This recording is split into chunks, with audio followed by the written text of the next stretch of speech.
Bismillahirrahmanirrahim. Assalamualaikum warahmatullahi wabarakatuh. Baik, untuk pertemuan kali ini, karena diadakannya melalui LMS, kalian bisa menonton video pembelajaran singkat ini terlebih dahulu. Untuk topik pertama, kita akan belajar eksponen dan logaritma, khususnya di subtopik kita akan bahas sifat eksponen. Bentuk dan sifat eksponen. Apa sih eksponen itu? Eksponen itu sebenarnya cuman kata kerennya aja, padahal eksponen itu adalah bilangan berpangkat. Pasti nggak asing nih buat kalian, bilangan berpangkat itu apa? Bilangan berpangkat itu adalah perkalian suatu bilangan dengan dirinya sendiri secara berulang. Nah ini nih, berulangnya berapa kali nih? Kita dapat lihat dari n-nya. N di sini adalah pangkatnya. Kalau pangkatnya 5, berarti nanti pengulangannya ada 5 kali. Nah, untuk yang A ini, kita bisa sebut dengan bilangan pokok, atau kalau mau singkat, basis aja, gitu. Jadi A adalah basis, N adalah pangkat. Contohnya 3 pangkat 4. Basisnya berarti 3, pangkatnya adalah 4. Artinya 3 ini dikali sebanyak 4 kali. Dikali ya, bukan ditambah. Nah, ya sudah tinggal dikali. 3 kali 3 kali 3 kali 3. Bisa didapat yaitu 81. Selanjutnya kalau bilangan negatif seperti apa? Sama. Kita fokus yang ada di dalam kurung dulu aja. Negatif 2 dikalinya sebanyak 3 kali.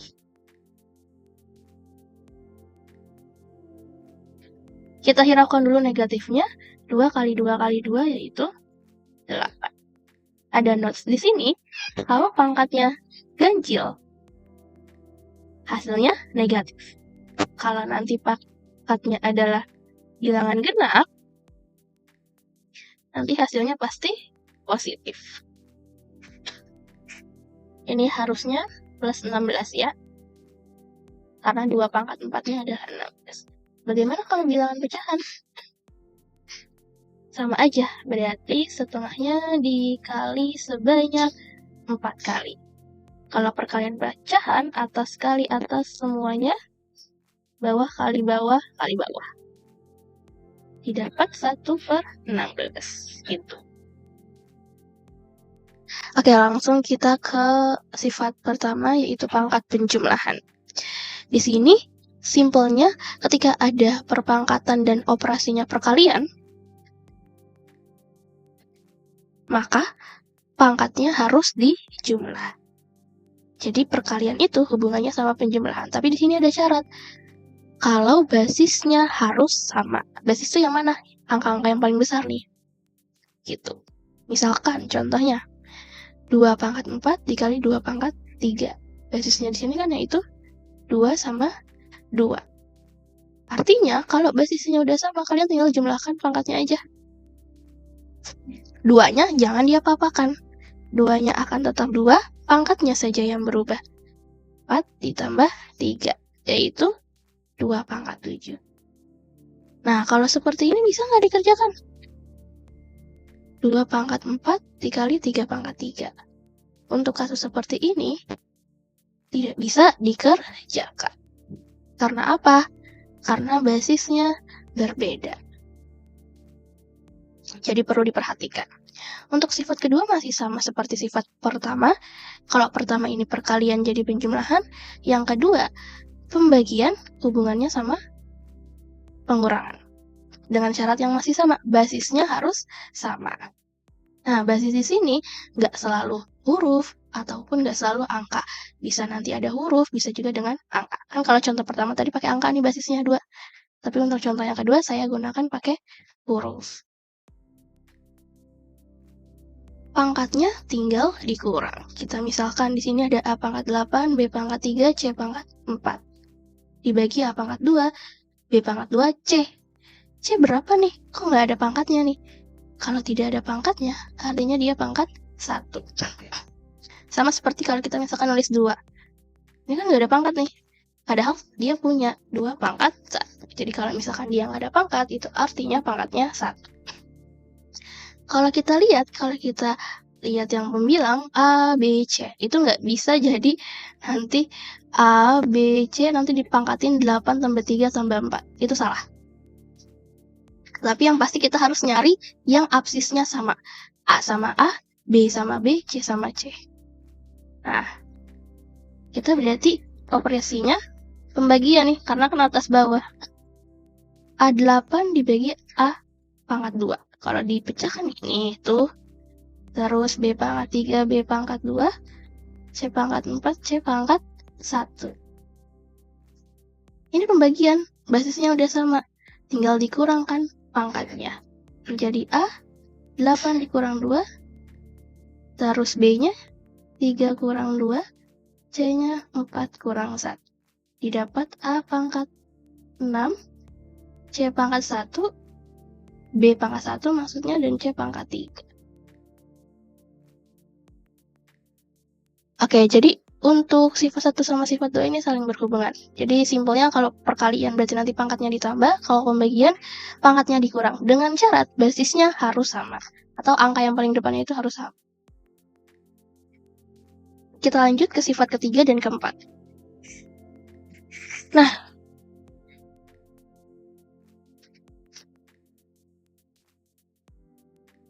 Nah, untuk sifat ketiga, di sini ada pangkat perkalian. Ada A pangkat M, lalu dipangkatkan lagi dengan N. Ini saya kalau simpelnya itu, sebentar.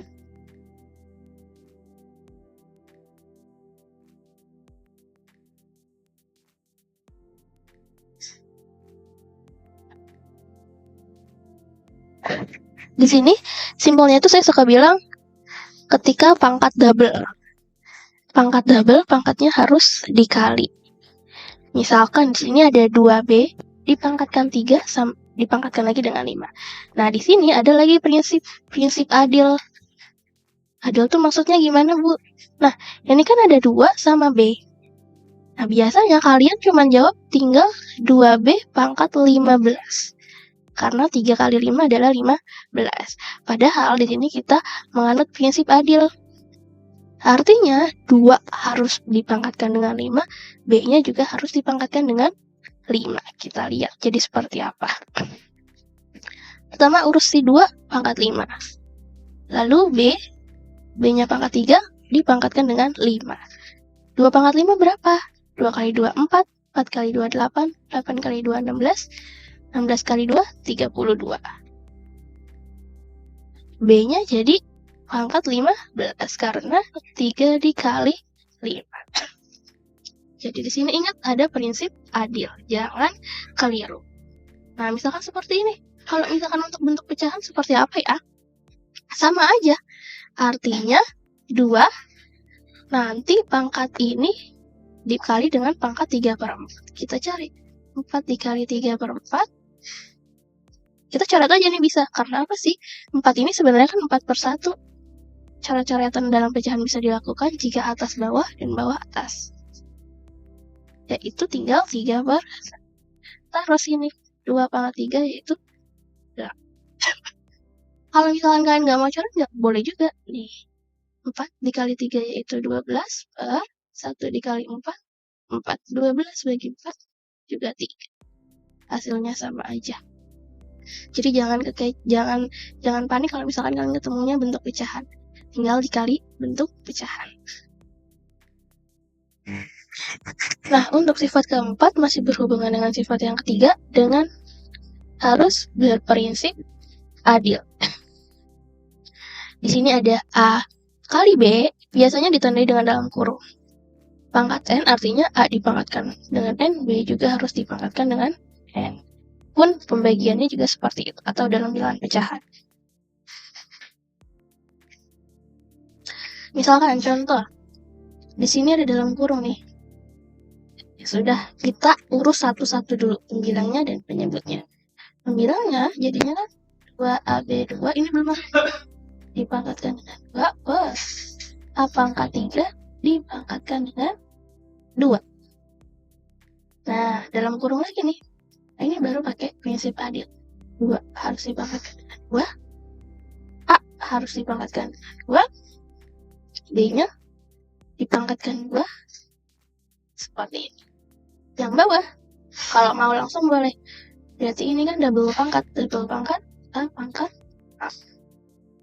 Yang di atas apa nih yang bisa dikerjakan?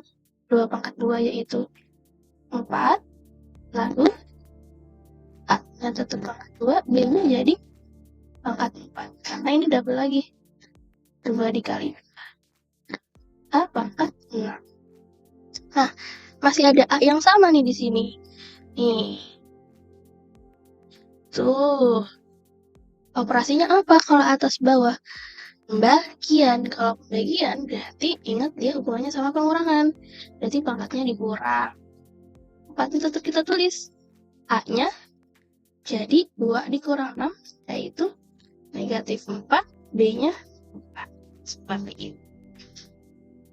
Jadi dalam contoh-contoh soal eksponen itu nggak cuma kita pakai satu sifat doang. Biasanya setidaknya 2 atau 3 sifat. Lanjut di sifat kelima, ada pangkat 0 dan negatif. Jadi semua bilangan yang dipangkatkan 0 itu adalah 1. Di sini jangan keliru ya. Biasanya kalau ditanya, berapa sih semua yang dipangkatkan 0 hasilnya berapa? Pada jawabnya 0.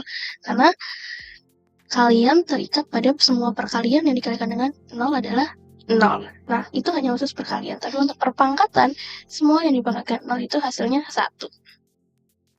Selanjutnya pangkat negatif. Sebenarnya boleh aja pakai pangkat negatif, tapi kadangkala kita diminta untuk merubah menjadi pangkat positif. Nah, kita lihat nih. Ketika ini merubah tanda positif, tanda pada pangkat, baik positif jadi negatif maupun negatif jadi positif. Yang kedua, ini merubah posisi.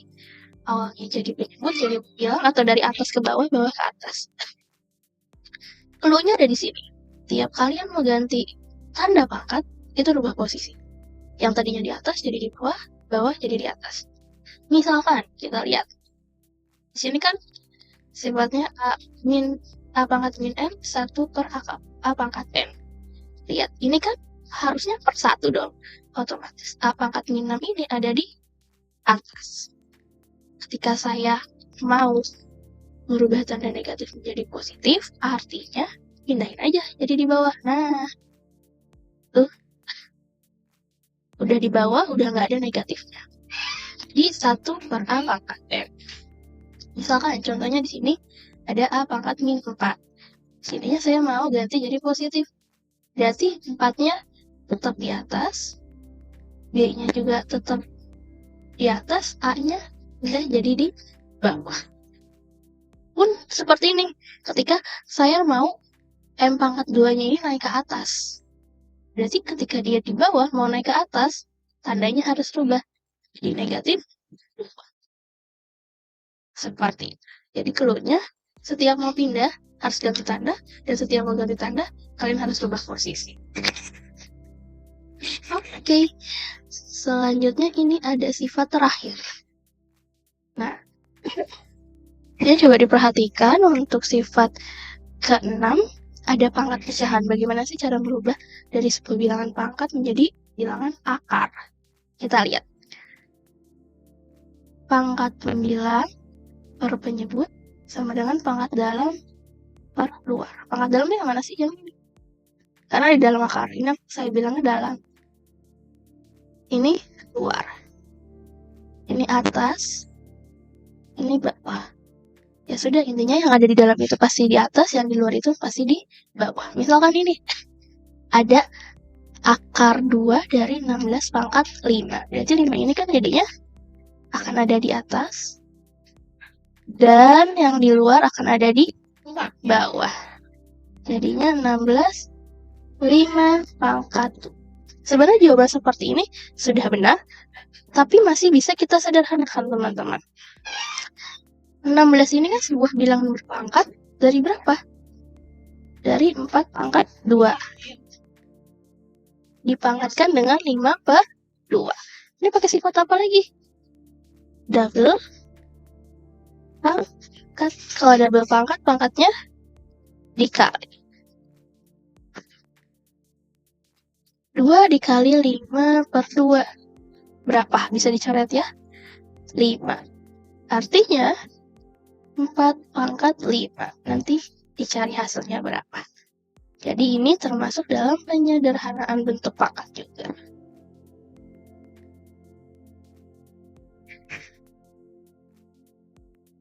Oke. Di sini udah di halaman terakhir, ini ada rangkuman. Bisa dilihat, lagi-lagi saya ingatkan ketika perkalian, maka pangkatnya harus ditambah. Ketika operasinya pembagian, pangkatnya harus dikurang. Dengan syarat apa? Nah, basisnya harus sama. Yang ketiga, kalau apa nih? Double pangkat. Pangkatnya dikali. Jadi pangkatnya itu sekadar cuma dijumlah, dikurang, dikali. 3 ini yang harus kalian pahami basicnya. 4, sifat keempat ini prinsip adil. Atas harus dipangkatkan, bawah pun juga harus dipangkatkan. Depan harus dipangkatkan, belakang juga harus dipangkatkan. Yang kelima ini bisa menjadi hafalan kalian, semuanya dipangkatkan 0 adalah 1. Dan ketika mau merubah pangkat positif menjadi negatif atau sebaliknya, kita harus ubah posisi. Yang nomor 6, cara merubah jadi bilangan pangkat menjadi akar ataupun akar menjadi pangkat. Dalamnya itu selalu di atas, luarnya itu selalu di bawah. Oke. Segitu aja. Nah, ini di sini ada 4 soal bisa kalian kerjakan di buku catatan kalian sebagai latihan kalian. Silakan dikerjakan. Sekian, assalamualaikum warahmatullahi wabarakatuh.